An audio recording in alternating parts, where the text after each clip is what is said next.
So I wanted to terminate it first because I was not... You're not ready? Yeah, I was not ready. And you know, these public hospitals now, they don't tell you anything unless you ask them. You're busy looking for the heartbeat. Nothing. Phenomenal Motherhood, where we discover, discuss, debunk, and celebrate motherhood. I cannot imagine anything worse than losing a child. On today's episode of Phenomenal Motherhood, I am joined by Innocentia Molamodi, and she's going to share with us her stillbirth story. Innocentia, welcome to Phenomenal Motherhood. Thank you for having me. Thank you for being here. It's a pleasure. Okay.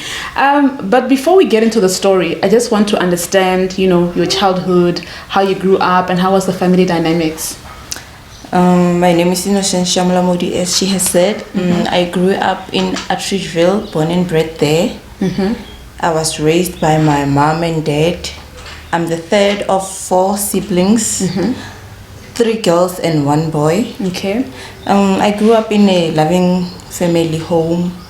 No stories, no tlaka, no nothing like that. Yeah. We were raised very well by our parents. And then there was primary school and then high school, nothing major. There's adolescence, Yeah. And then life was good, man. Okay. Yeah. So, in Essentia, I don't know about you, right? But most African girls were raised to, were groomed rather to become wives and to become mothers when they grow up. Was that the same for you in your household?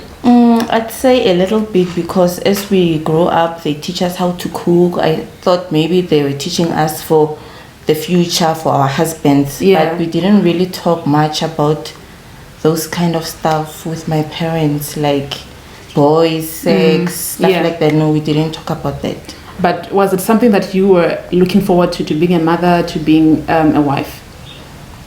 Not really. Is it? Because when I was young, I didn't think much about that stuff, Okay, yeah. Okay, wow, that's quite interesting. Now, let's talk about, your pregnancy. First, let's talk about how you found out you were pregnant, and how did people around you receive the news? Your partner, your family members?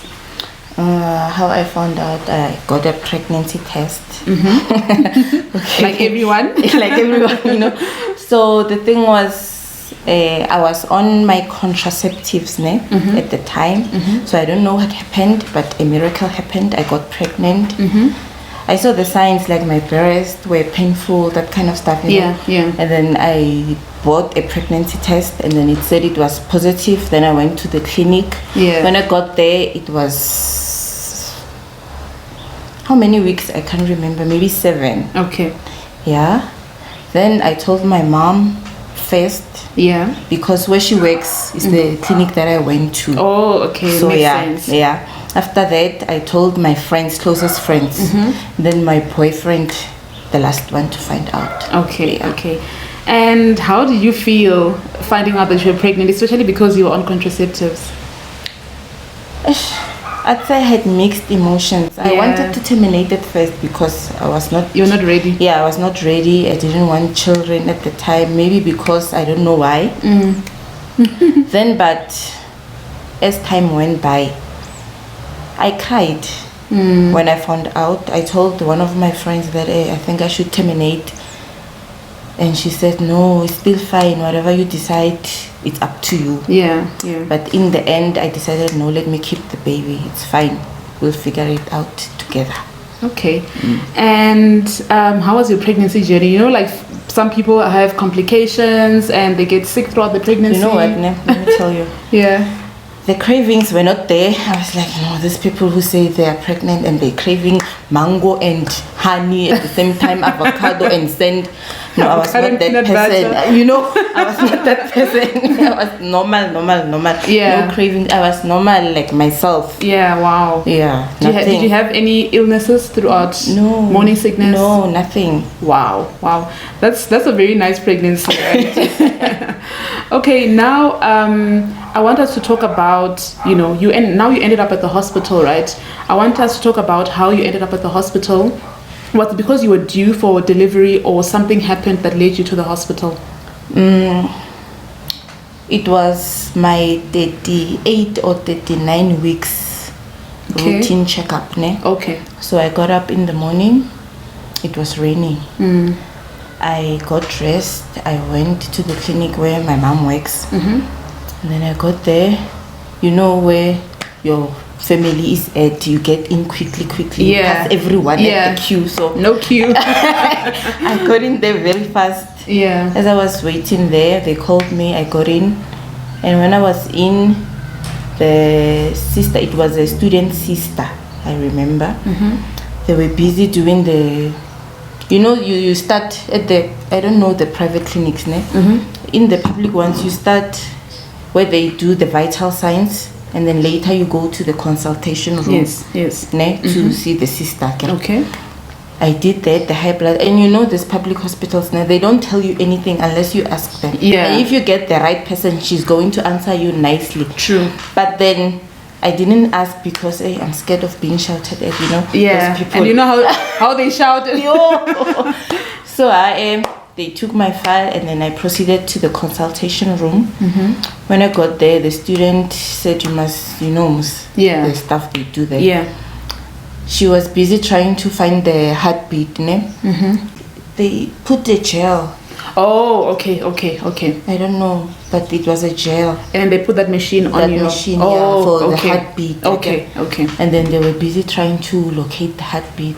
There was no sound. I know these things because I've been coming here for 37 weeks. Yeah. So I know, so I'm like, no. And at this time you're 38 weeks, right? Yeah, or 9, somewhere there. Yeah. I'm like, no, where's the heartbeat? This machine, something wrong. And I'm thinking like, no, maybe it's something wrong with because she's a student. Yeah. The sister, So I'm like, no, maybe she doesn't know what she's doing. Busy looking for the heartbeat, nothing. The next thing, she goes to the professional sister. She calls her, she comes in. I don't know what they are talking about there. They are busy gossiping, they're whispering. Yeah. And then the other one, the professional sister comes, and when she comes, she's doing the same thing with the machine. Still no heartbeat. Then they wipe my belly and they tell me to get dressed. We are going to Tshwane district because the clinic is in Pretoria. Yeah, next to the Tshwane hospital. They're in the same yard. Okay. So she's saying, no, let's go to the doctors in Tshwane for the sauna. Yeah. Then we go there, and then because it's an emergency, I jumped the queue also there. When I got there, the doctor did the sauna, what, and then still no heartbeat. They took me to another machine, the big one. Still no heartbeat. Sure. And then the doctor says, no. Sorry.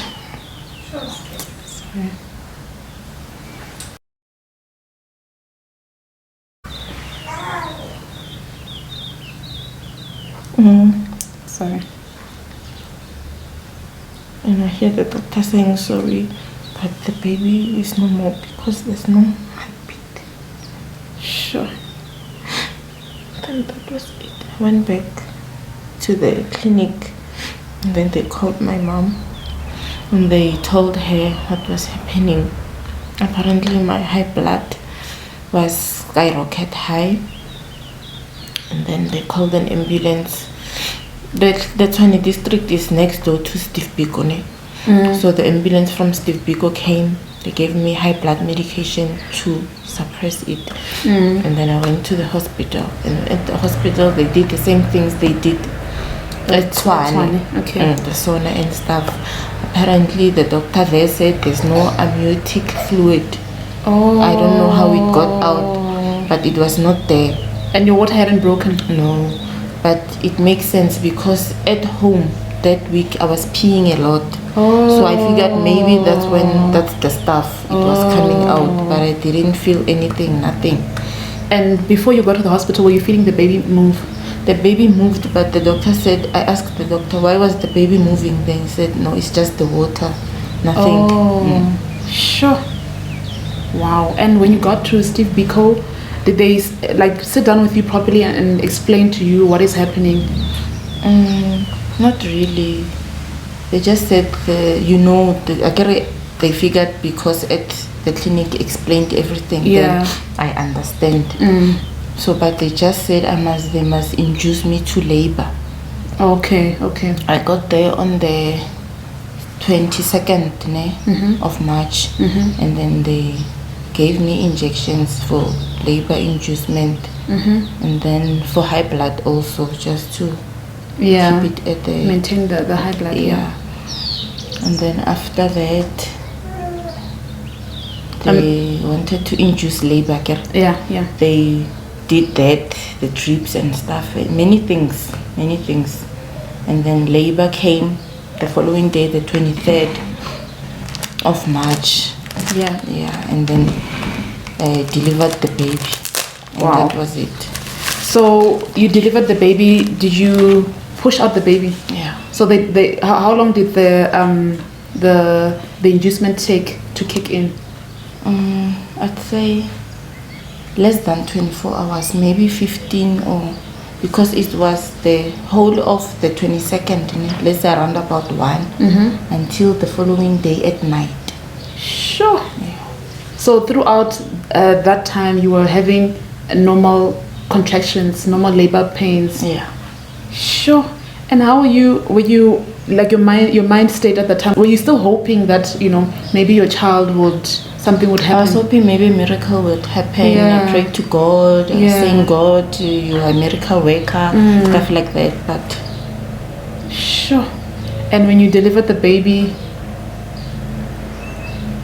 what did the doctor say? The doctor really was gone that time. Really? Yeah. It was just the nurses? Yeah. They didn't say anything. You know how the sisters at the public hospitals are, they just shout, hey, push, hey, don't stop, hey, what.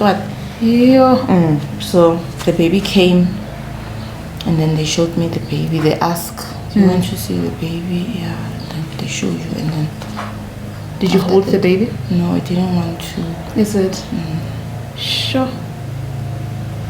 Yeah, this is so sad, and I must commend you for your courage and your strength, because I don't think I would have survived, to be honest. I don't think I would have survived. But I'm just so humbled by your courage to tell your story, and I know that there are so many mothers that have lost children, and they feel like they are alone because nobody really talks about these kind of stories. You understand? It's sort of like kept like a secret, and there isn't any communities available on online platforms that I know of, rather, that are supportive of such instances. And I remember I was watching a video from a YouTuber, Vongai. She actually had to terminate her pregnancy at, I think it was about 20 weeks, if I'm not mistaken. But she also spoke about how women don't. I can't remember what happened to her baby, but something happened to the baby, and they told her that she needed to abort, or terminate rather, the baby, because the baby won't live, right? So she did mention that it's so sad how, especially our Black community, there isn't like a community for mothers where we get together and we talk about these things, because it happens. There's so many of us, but it's always kept a secret in our Black families. And she found communities overseas of Caucasian women that talk about these things. And so I'm just hoping that this video also heals a mother that also went through something similar to you, because we need to build communities and support each other as women, and just know that you are not alone. It's a very painful experience. I cannot even imagine it, So take us through what happened. When you giving birth, were you alone? I was alone. Is it? Okay. And would you have wished your partner was there, or your mother was there, or your friend was there? No. You wanted to be alone? Yeah. Because I didn't want them to see me go through that. I didn't want them to feel the pain I was feeling at the time. Okay. And did you have a funeral for your baby? Yeah, we did. It was I got discharged on the 25th. So it's 3 days later? Yeah. And then the funeral was on the 29th of the month, Sure. Had you recovered throughout? Physically? No, you hadn't not yet. Yeah. Sure. That's I can't even begin to imagine how it was for you, and how were you feeling at the time throughout? After giving birth, and throughout the funeral, How were you feeling? I was still hoping there was a mistake or something, you know. Even on the day of the funeral, I didn't want to go because I thought maybe no, this is not happening. Yeah, I can imagine. Yeah, it is what it is. Yeah, and did you get support, you know, from family members, from your partner as well? Yes, I did. I got support from everybody. Everybody that's close to me, who's important to me. I got support from. I mean, I think that's very important because, I mean, when you're going through something like this, you don't want to be alone. And also something that I feel like maybe you could have also gotten, I don't know if something that you prefer, did you get like professional assistant where you go for therapy? When I was at the hospital, they sent someone just for one day, and after that my mom said I must come to the clinic. I went, but then I left because I felt like, you know, these people are wasting my time. This is not going to help, and that's how I felt.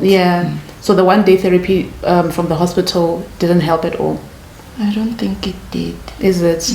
Sure. I think also because you were still processing everything that's happening, right? So sure, if for now, it's how many years later?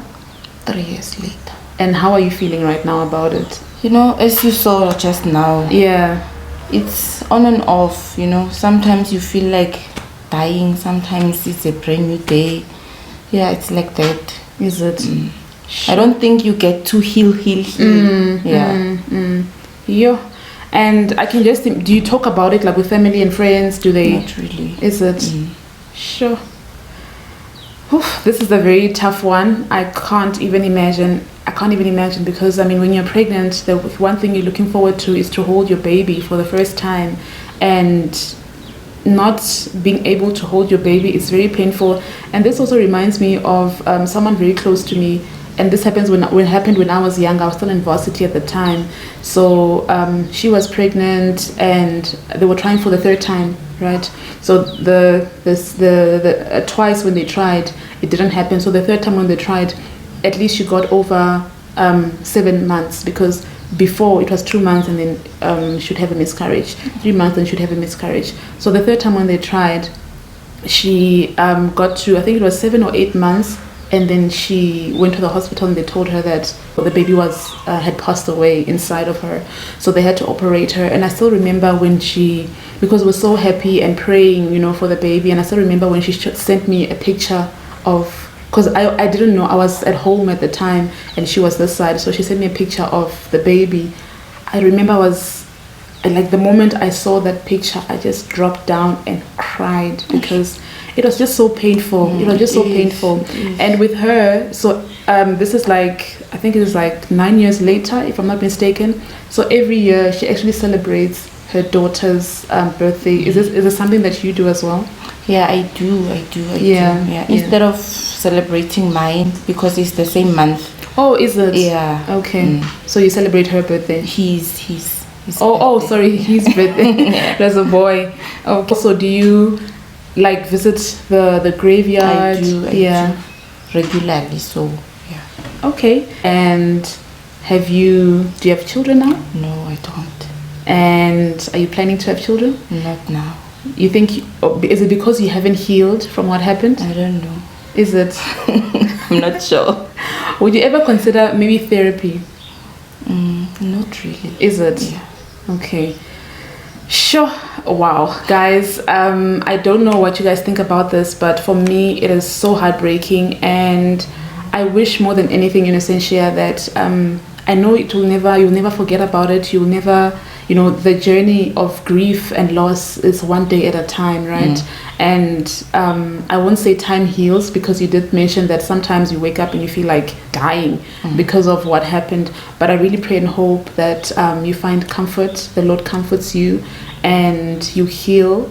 And if you so wish, that God blesses you with beautiful babies in the future.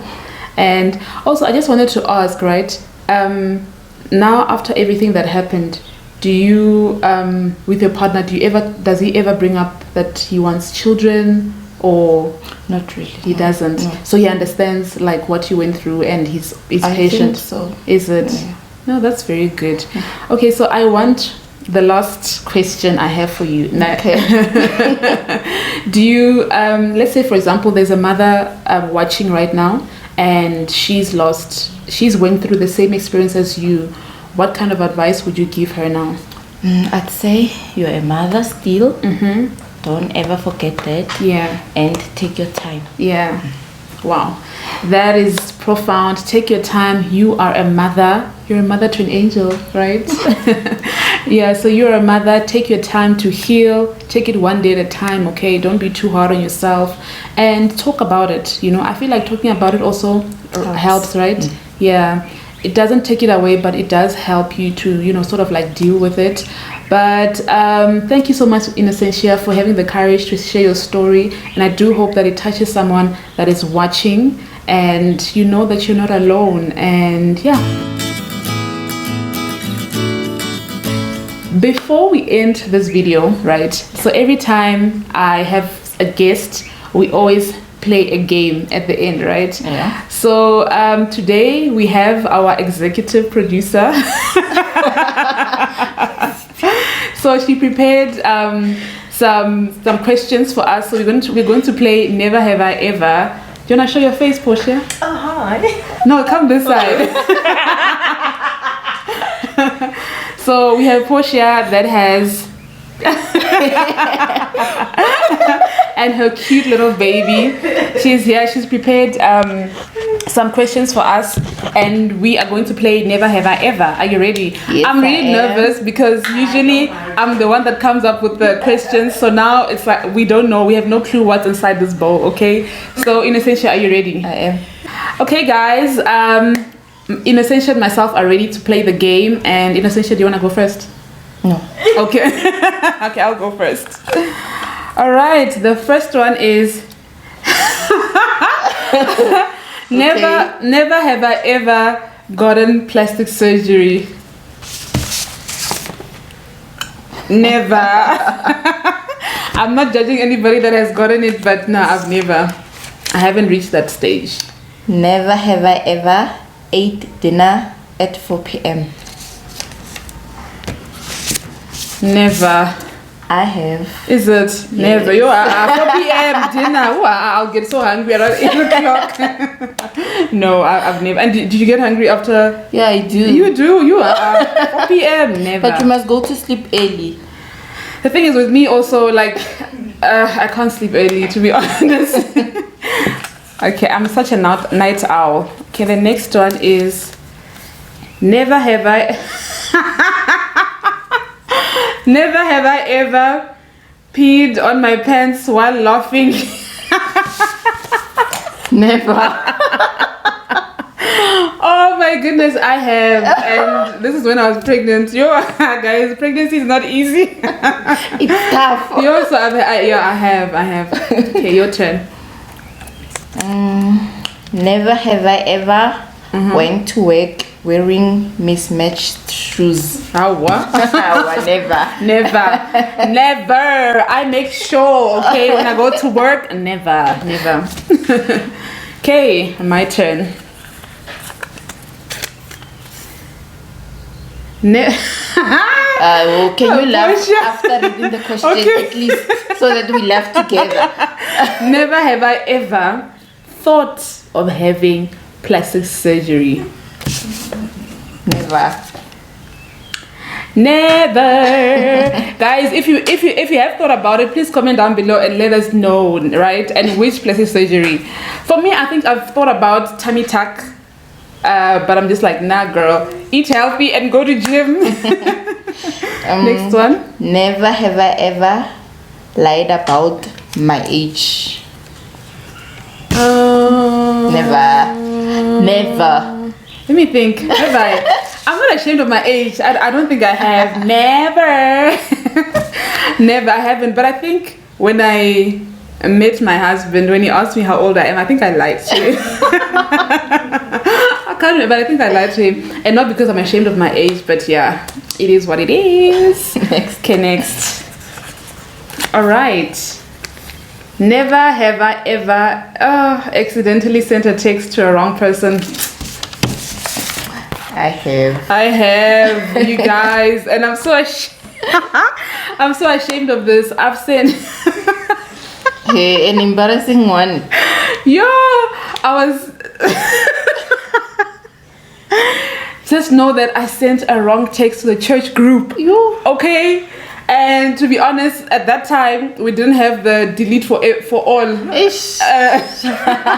option. So what was the message saying?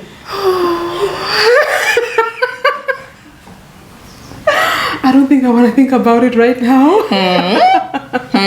But all I can say is church members started looking at me differently. Okay, the last one. Never have I ever Google searched text abbreviations to find out their meaning. Oh, I have like all the time. I have, like, for example, if I'm watching a show or I'm studying and there's a certain abbreviation I don't understand, Google is your best friend. You know. So yeah, I think we've come to the end of the video. Innocentia, thank you so much for coming through. It was really a pleasure to meet you and have you on Phenomenal Motherhood. Thank you so much. Thank you guys. Please don't forget to comment down below, like this video if you enjoyed it, and subscribe to my channel. And until next episode, bye. Bye.